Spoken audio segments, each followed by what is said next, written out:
नमस्कार, मैं हूं आपके साथ जया मिश्रा। आप देख रहे हैं हमारा खास बुलेटिन गंगा सवेरा।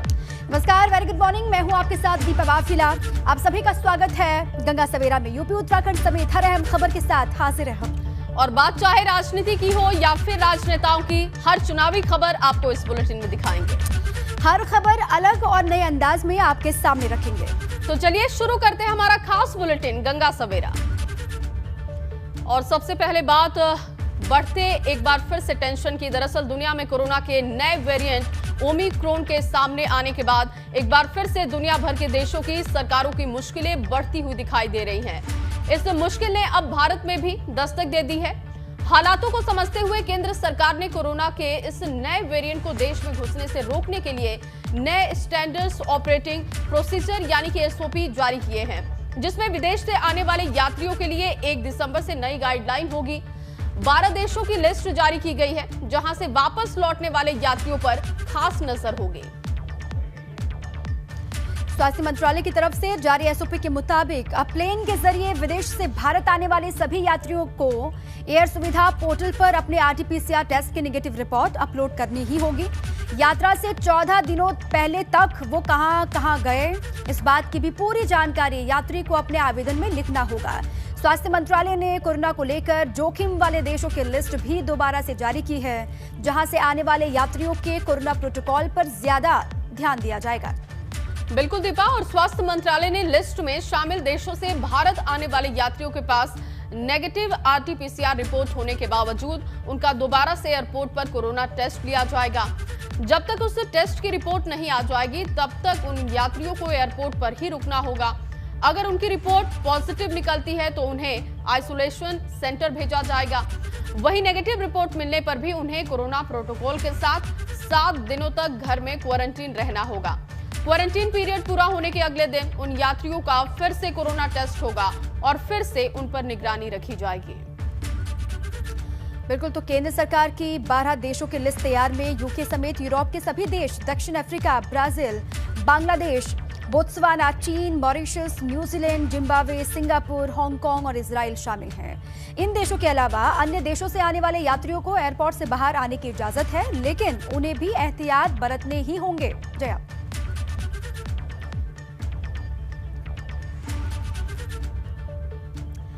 कोरोना के नए ओमिक्रॉन वेरिएंट को लेकर लखनऊ के जिलाधिकारी अभिषेक प्रकाश ने लखनऊ के इंटरनेशनल एयरपोर्ट पर अधिकारियों के साथ इमरजेंसी मीटिंग की और इस दरमियान उन्होंने विदेश से सीधे आने वाले सभी फ्लाइट के यात्रियों का आरटीपीसीआर टेस्ट अनिवार्य किए जाने का निर्देश दिया है। इसके अलावा सभी डोमेस्टिक फ्लाइट के यात्रियों की भी आरटीपीसीआर जांच बेहद जरूरी कर दी गई है। साथ ही थर्मल स्कैनिंग भी अनिवार्य है। और डीएम ने एयरपोर्ट पर थर्मल स्कैनिंग के लिए 4 काउंटर बनाए जाने के निर्देश दिए हैं। डोमेस्टिक और इंटरनेशनल दोनों एयरपोर्ट पर यात्रियों की निःशुल्क आरटीपीसीआर जांच की जाएगी। साथ ही जिलाधिकारी ने यात्रियों से भी कोरोना से बचाव के लिए आरटीपीसीआर जांच और थर्मल स्कैनिंग में सहयोग करने की अपील की है और अपना नाम, सही पता और मोबाइल नंबर देने को कहा है।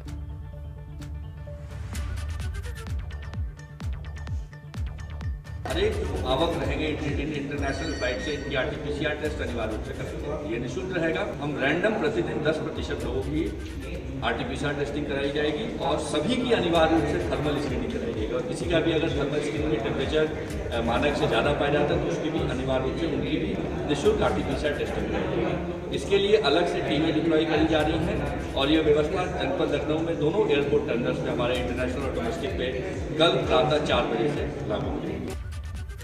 अब आगे बढ़ते हैं, बात करते हैं पेपर लीक पर्चा और परीक्षा रद्द की। बीते रविवार को होने वाली यूपी टीईटी परीक्षा के पेपर लीक मामले में यूपी पुलिस ने बड़ी कार्रवाई की है। यूपी एसटीएफ ने पेपर लीक करने वाले गैंग के 29 मेंबर्स को प्रदेश के अलग अलग जिलों से गिरफ्तार किया।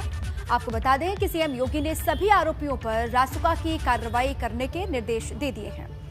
और आपको साथ ही ये भी बताएं कि यूपी में होने वाली शिक्षक पात्रता परीक्षा का पेपर एग्जाम शुरू होने से पहले ही लोगों के व्हाट्सएप पर वायरल हो रहा था, जिसके बाद प्रदेश के बेसिक शिक्षा मंत्री सतीश द्विवेदी ने दोनों पालियों की परीक्षा रद्द कर दी थी और इस मामले में केस दर्ज कराया था। इसके बाद मामले की जांच के लिए केस यूपी एसटीएफ के हाथों में सौंप दी गई, जिसमें कार्रवाई करते हुए गैंग से जुड़े 29 लोगों को गिरफ्तार किया गया।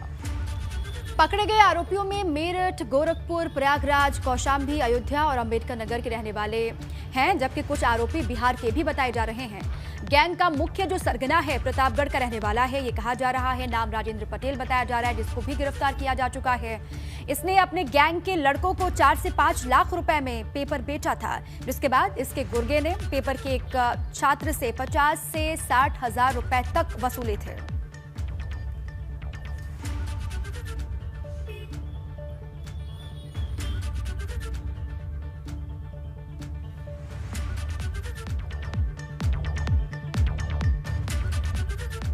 और इस खबर पर ताजा अपडेट क्या है जानने के लिए सीधे रुख करेंगे लखनऊ का। विवेक त्रिपाठी मेरे सहयोगी वहां से मौजूद हैं।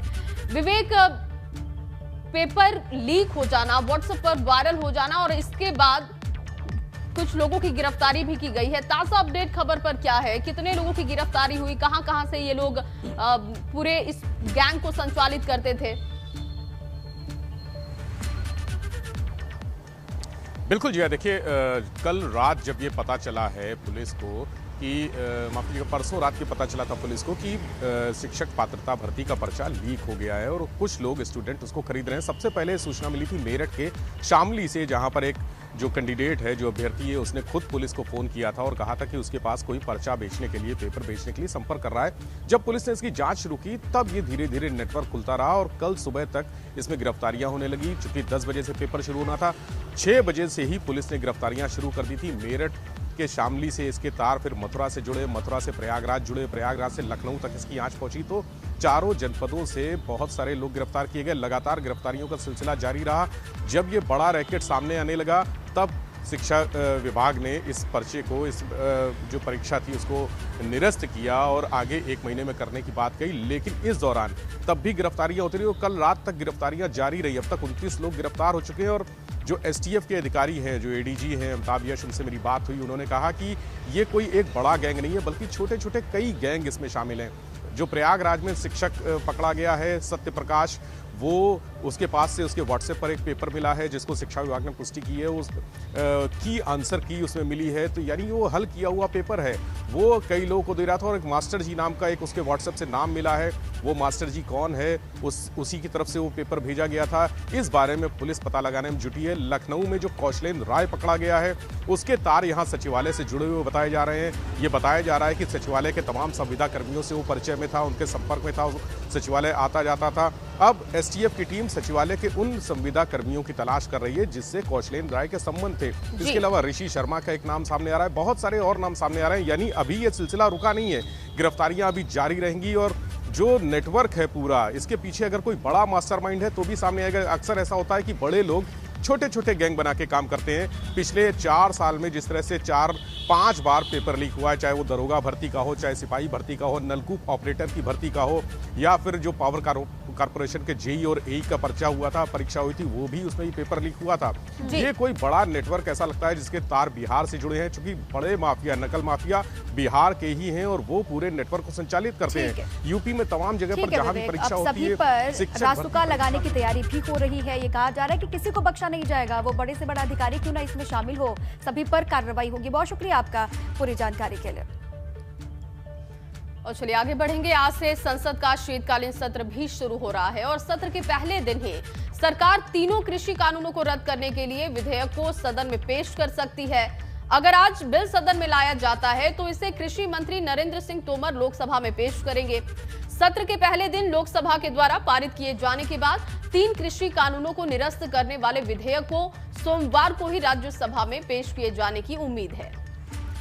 सूत्रों के हवाले से खबर यह है कि लोकसभा से पारित होने के बाद इस विधेयक को संसद के उच्च सदन में पेश किया जाएगा। इस विधेयक का उद्देश्य केंद्र सरकार की ओर से लाए गए उन तीनों कृषि कानूनों की वापसी है जिनके विरोध में देश भर के किसान लगभग 1 साल से विरोध प्रदर्शन कर रहे हैं। और आपको बता दें कि बीते बुधवार को पीएम आवास पर हुई कैबिनेट बैठक में तीनों कृषि कानूनों को वापस लेने के प्रस्ताव पर मुहर लगी थी और पीएम की सिफारिश पर कृषि मंत्रालय ने इस री अपील बिल को तैयार किया है। जिन 3 कृषि कानूनों को वापस लिया जाना है उनमें पहला है कृषक उपज व्यापार और वाणिज्य संवर्धन और सरलीकरण विधेयक 2020, दूसरा है कृषक सशक्तिकरण और संरक्षण, कीमत आश्वासन कृषि सेवा पर करार विधेयक 2020 और तीसरा जो कानून है वो आवश्यक वस्तु संशोधन विधेयक 2020 है, जिसे माना जा रहा है कि इसे आज सदन में भी रखा जाएगा। इसकी वापसी का यहां से औपचारिक तौर पर ऐलान हो जाएगा। हालांकि सबसे पहले तो प्रधानमंत्री ने वापस लेने का ऐलान किया, इसके बाद कैबिनेट से इसे मंजूरी मिली और अब ये तीसरा स्टेप जो माना जा रहा है कि आज सदन में इस विधेयक को रखा जाएगा।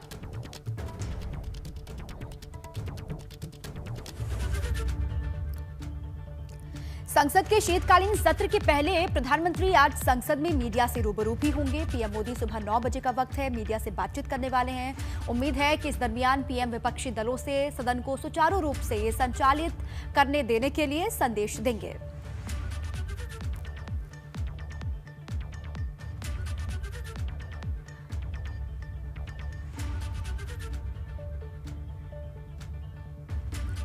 और चलिए अब आपको दिखाते हैं धुआंधार अंदाज में खबरें।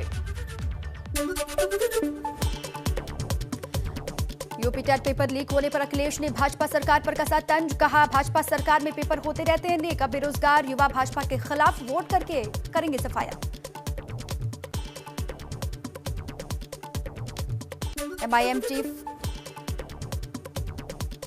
चीफ असदुद्दीन ओवैसी ने बलरामपुर रैली में भाजपा पर साधा निशाना। ओवैसी ने कहा इस सरकार से एक पेपर संभलता नहीं, प्रदेश क्या संभालेंगे, सरकार हर मोर्चे पर फेल।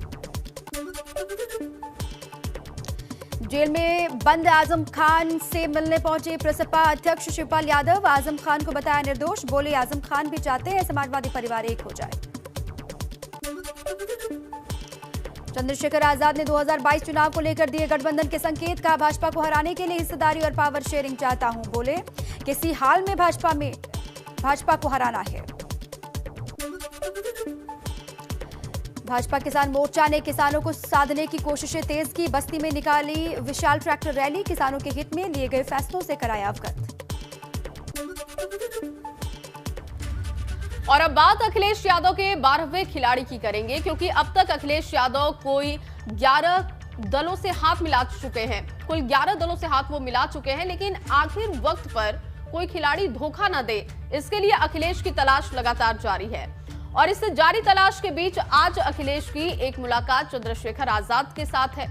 इसके बाद दोनों के गठबंधन की चर्चाएं भी शुरू हो गई कि क्या चंद्रशेखर आजाद अखिलेश यादव के 12वें खिलाड़ी बनेंगे। रिपोर्ट देखिए।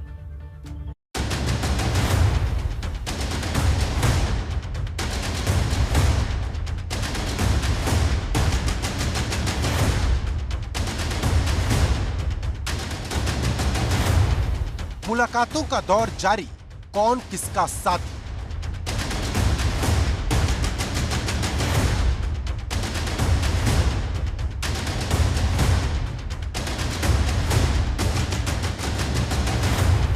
अखिलेश से मिले चंद्रशेखर, आजम से मिले शिवपाल। यूपी की चुनावी जंग में अब 3 महीने से भी कम का वक्त बचा है, लेकिन ये वक्त भी ना बीत जाए उससे पहले राजनीतिक दल अपनी अपनी जगह बना लेना चाहते हैं और इसके लिए मेल मिलाप और मुलाकातों का दौर जारी है। क्योंकि रविवार को यूपी में 2 बड़ी मुलाकात चर्चा में रही, क्योंकि गठबंधन को लेकर जहां एक मुलाकात लखनऊ में अखिलेश यादव और चंद्रशेखर के बीच हुई, वहीं दूसरी मुलाकात सीतापुर जेल में शिवपाल यादव और आजम खान के बीच हुई। लगातार छोटे दलों को साथ लेकर चल रहे अखिलेश यादव की कोशिश चंद्रशेखर के जरिए 21% दलितों को अपने पाले में लाने की, क्योंकि मायावती के बाद चंद्रशेखर दलितों के नेता के तौर पर सामने आए हैं, लेकिन सपा के साथ चंद्रशेखर की आजाद समाज पार्टी का गठबंधन होगा यह अभी साफ नहीं हुआ। मुलाकातें होती रहेंगी, तो जब तक कुछ फाइनलाइज नहीं हो जाता मैं ऐसी मुलाकात को मुलाकातें नहीं मानता। पार्टी ने ये तय किया है कि भारतीय जनता पार्टी को रोकने के लिए हम लोग गठबंधन करके चुनाव लड़ेंगे। इसी कड़ी में हम सभी लोगों से मिल रहे हैं। अब मुलाकातें तो पहले भी हुई हैं, आगे भी होंगी, लेकिन जब तक कोई ठोस बात नहीं हो जाती, तय नहीं हो जाता, तब तक मैं इस पे कोई ज्यादा बात आप लोगों के सामने नहीं रख सकता हूँ। और अब दूसरी मुलाकात की बात करते हैं, जिस पर लखनऊ के नेताओं की नजर बनी रही, क्योंकि शिवपाल यादव आजम खान से मिलने सीतापुर जेल पहुंचे, जहां करीब 1 घंटे तक दोनों की मुलाकात हुई। आजम खान सपा के कद्दावर नेता हैं, लेकिन लंबे समय से जेल में बंद हैं। ऐसे में शिवपाल आजम खान से मुलाकात करके एक बड़ा संदेश देने की कोशिश कर रहे हैं। आजम खान से आपसे मुलाकात हुई तो क्या चर्चा हुई, किस बात को लेकर चर्चा हुई? चुनाव करीब आ गया है। चुनाव के बारे में यही है कि सब लोग एक हो जाओ। जी जी, पूरा समाजवादी परिवार एक हो जाए। गौरतलब है कि अब तक अखिलेश यादव करीब 11 दलों के साथ हाथ मिला चुके हैं, लेकिन शिवपाल भी साइकिल पर सवार होंगे ये अभी तक क्लियर नहीं हुआ। लेकिन अखिलेश जी तो अंदर हाथ नहीं बढ़ा रहे ना। क्या बताएं, कुछ बताएं। आप काफी प्रयास कर रहे हैं, छोटे छोटे दलों से वो समझौता कर रहे हैं, लेकिन आपकी तरफ वो मुखातिब नहीं हो रहे हैं। अब ये रणनीति का हिस्सा है, आपको नहीं, अगर कुछ दिनों का इंतजार करो सब सामने आ जाए। लेकिन इन दोनों ही मुलाकातों को देखें तो सबका कनेक्शन अखिलेश यादव से ही है, क्योंकि जिस गठबंधन की बात चंद्रशेखर खुलकर ना कह रहे हो वो भी अखिलेश से जुड़ा है, और शिवपाल जिस सवाल पर रणनीति का फॉर्मूला मारकर बात घुमा गए वो भी। लेकिन सवाल बड़ा है कि क्या आने वाले दिनों में ये मुलाकातें अपनी अपनी मंजिल पर पहुंच पाएंगी, क्योंकि रास्ते भले ही सबके अलग हों लेकिन मंजिल सबकी लखनऊ ही है। Bureau report, ABP Ganga. तो आपने देखा कि किस तरीके से अखिलेश यादव मिशन गठबंधन पर लगे हुए हैं। चलिए दीपा, अब ग्राफिक्स के जरिए अपने दर्शकों को ये भी मैं बता दूं कि आज बड़ी खबरें क्या रहने वाली हैं। तो सियासी खबरों पर हमारी नजर होगी, इंतजार कीजिए।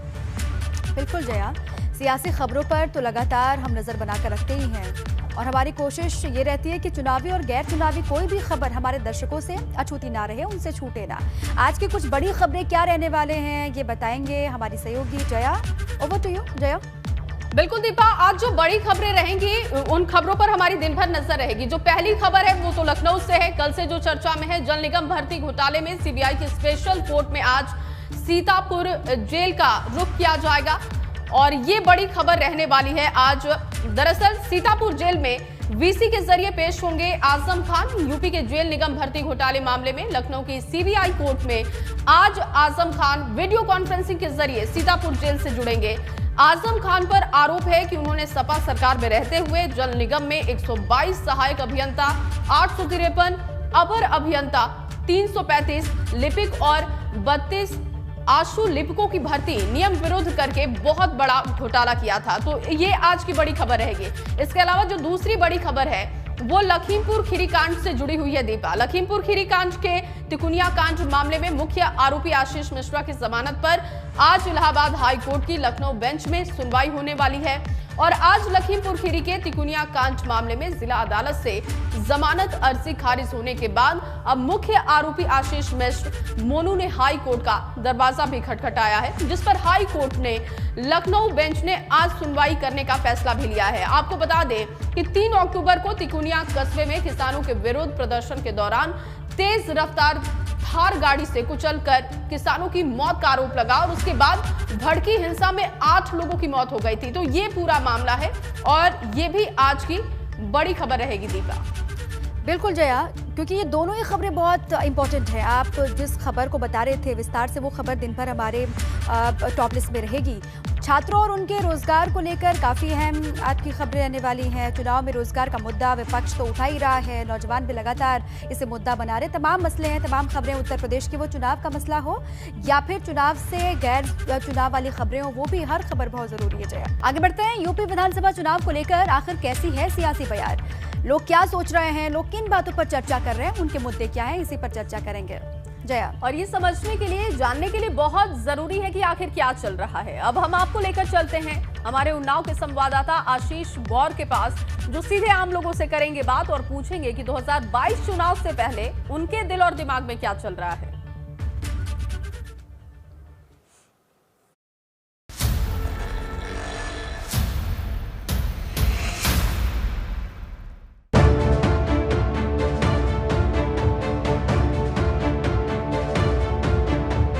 जैसे विधानसभा चुनाव नज़दीक आ रहे हैं, वैसे वैसे गली की नुक्कड़ों, पान की दुकान और चाय की दुकानों में राजनीतिक चर्चाएं तेज हो चुकी हैं।